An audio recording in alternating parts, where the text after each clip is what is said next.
Thank you for listening to Inspired and Admired.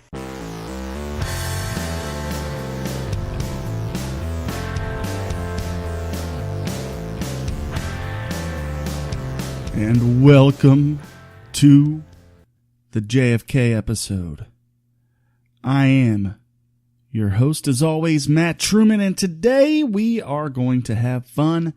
I've prepared a little treat for all the podcast listeners. Listen, I know it's August, and usually this type of stuff comes out around, November. But I wanted to do it. We'll replay it in November probably too, but I'm excited about it. I got back from Dallas. The family and I took a trip up to Dallas, and we went to the American Girl doll store. Well, the first night I went to a concert, my wife and me. There's a guy, a newer country artist named Cody Jinks, and he was there with Chris Christopherson, who is 81 and still kicking butt, man. And also Ward Davis, who's another country music singer. I like the country music. I like everything, but country music's always been part of my life, along with bluegrass, rock and roll, older rap. I like older rap. The new stuff, I guess I'm an old fogey. I can't get into it, but yeah, I rock Tupac from time to time. I just like all kinds of music, man. If it's good, I listen to it. But anyway, we went to a concert, that concert Friday night, came home. The next morning we woke up and we went to Dealey Plaza. We spent probably 2 hours at Dealey Plaza just looking around. We were going to go in the museum, but the kids were, I'll have to wait till they get a little older or something, but the kids were a little antsy because they don't understand the history behind it just yet. Like most kids don't. Young kids, they're young. But anyway, it was great, and I recorded some stuff out there. My mom was 65 when my mom is 65, but she was 11 when she heard about the assassination at school over the loudspeaker.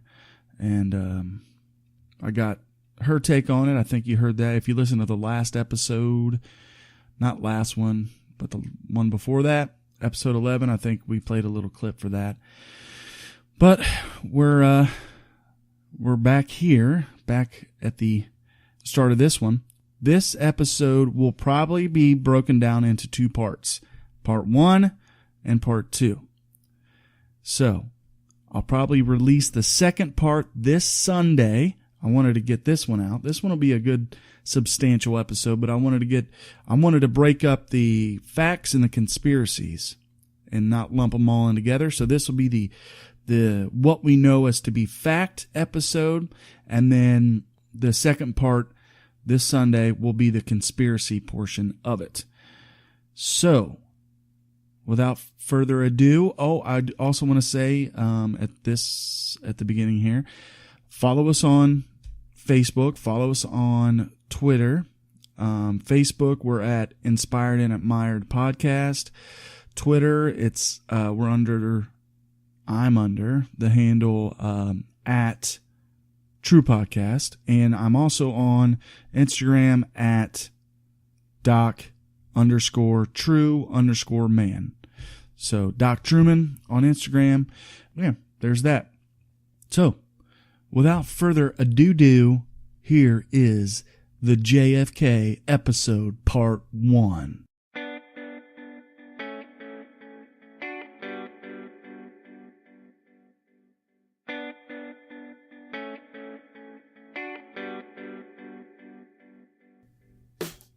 On November 22nd, 1963, the United States once again saw our president assassinated.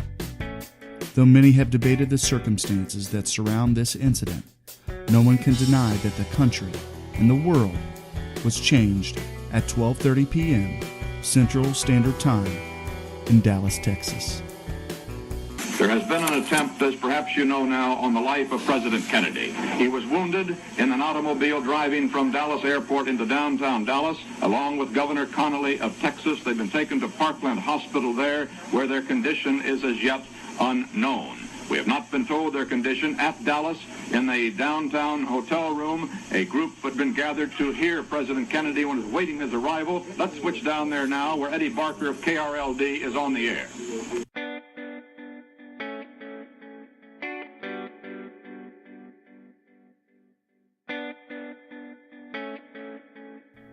I've always been interested in the JFK assassination.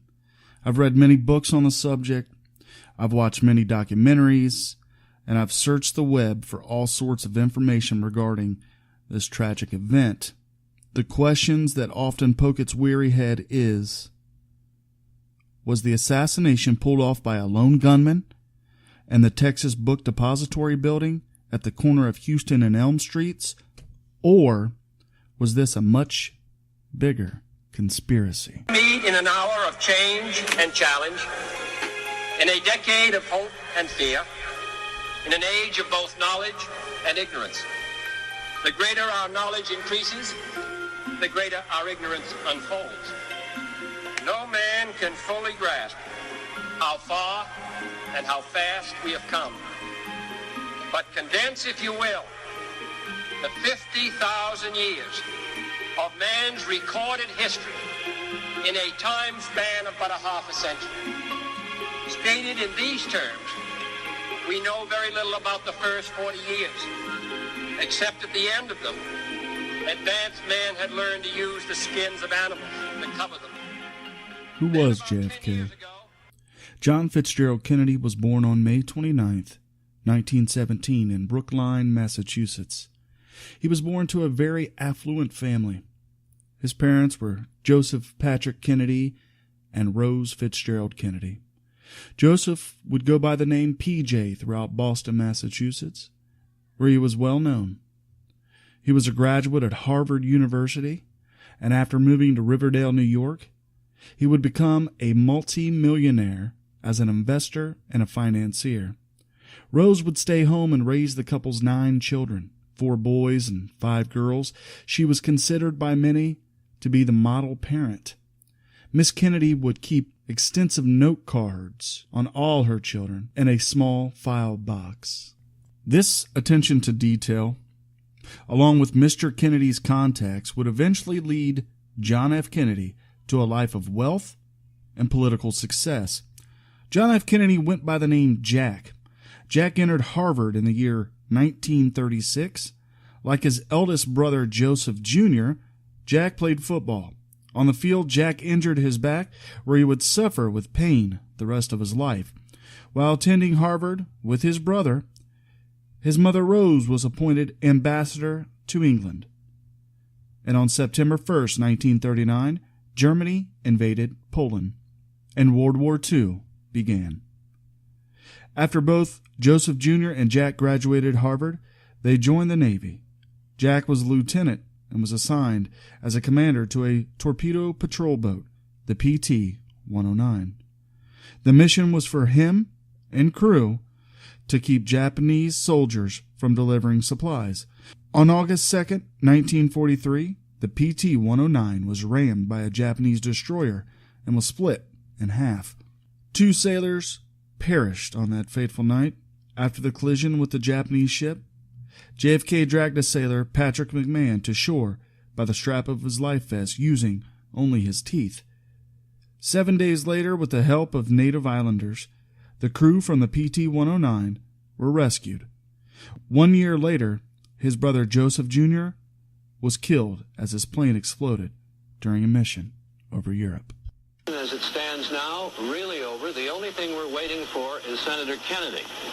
Now, this morning at about 11:05 a.m. Eastern Time, the president-elect, this is a pool story we have from Hyannis, and pool reporters always write everything down in fear that their colleagues will trip them up, wearing a gray suit and a red tie, called on his father, Joseph, in his father's house at Hyannisport, Joseph Kennedy. had a photographer, as he walked across the line, took Kennedy's picture. Kennedy advised him to wait, said, "You'll get all the pictures you want later."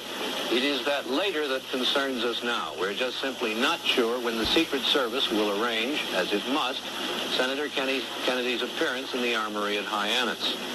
We now, for the first time, have a V, as we say, in front of John Fitzgerald Kennedy's name on the election board here. 32,275,184. Under the Democrat flag, JFK was elected to Congress in 1946. JFK served 6 years in the House of Representatives before being elected to the U.S. Senate. When JFK was 36 years old, he married Washington Times Herald writer Jacqueline Bouvier. It wasn't until July 13, 1960, that the Democrats nominated John F. Kennedy for their candidate for President of the United States. JFK chose Lyndon Baines Johnson, who was a senator from Texas, as his running mate. And on November 8, 1960, JFK was the first Catholic and youngest person elected president. The 35th president had many victories and many defeats in his short 3 years in the Oval. In view of the fact we're taking a propaganda lambasting around the world, why is it not useful, sir, for us to explore with you the real facts behind this or our motivations? Well, I think in answer to your question that we have to make a judgment as to how much we can usefully say that would aid the interest of the United States. One of the problems of a free society, a problem not met by a dictatorship, is this problem of information. A good deal has been printed in the paper. I wouldn't be surprised if those of you who are members of the press will be receiving a lot of background briefings in the next day or two by interested people or interested agencies. There's an old saying that victory has 100 fathers and defeat is an orphan. And I wouldn't be surprised if information is poured into you in regard to all the recent activities. A more popular defeat for JFK was the Bay of Pigs invasion of Cuba in 1961.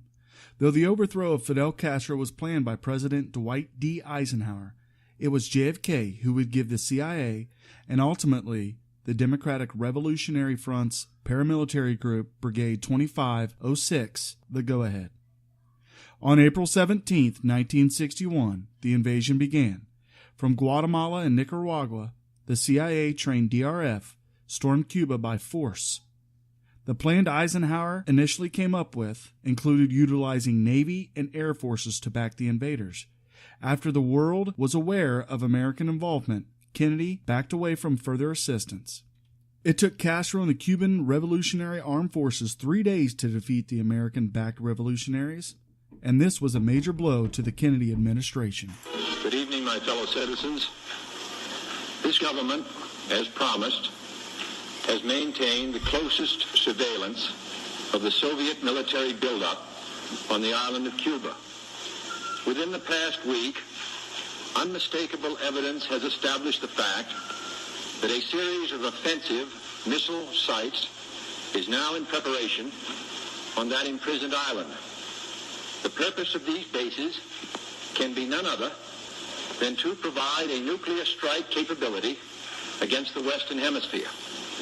Only last Thursday, as evidence of this rapid offensive buildup was already in my hand, Soviet Foreign Minister Gromyko told me in my office that he was instructed to make it clear once again, as he said his government had already done, that Soviet assistance to Cuba, and I quote, pursued solely the purpose of contributing to the defense capabilities of Cuba, unquote.